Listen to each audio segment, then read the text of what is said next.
Hello mga kabistag, share ko lang tong gawa kong sugar na may argan oil. Pang scrub ko sa magaspang kong paa mga kabistag. Sa siko, sa tuhod, sa kamay. Pero pwede din siya mga kabistag, i-body scrub nyo kung kaya nyo nabutin yung likod. Sa akin hindi ko kaya. Mataba kasi ako. Kaya circular motion lang ang pag-ano natin, no? Pag scrub mga kabistag, ganun, oh. Circular motion. Ay, mabuyoy talaga ako ay.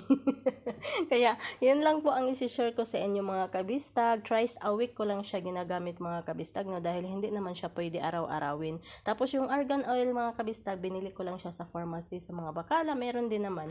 Kaya, dyan mga kabistag, lalo na dyan sa hill, sobrang gaspang talaga mga kabistag, lalo na pag taglamig. Kaya, yan lang po ang isi-share ko sa inyo, pang smooth ng ating mga paa. Char. Yan lang po. Hanggang dito na lang. Salamat sa panonood at pakikinig. Bye-bye. God bless sa ating lahat. Warm water pala mga kabistag ang ibanlaw.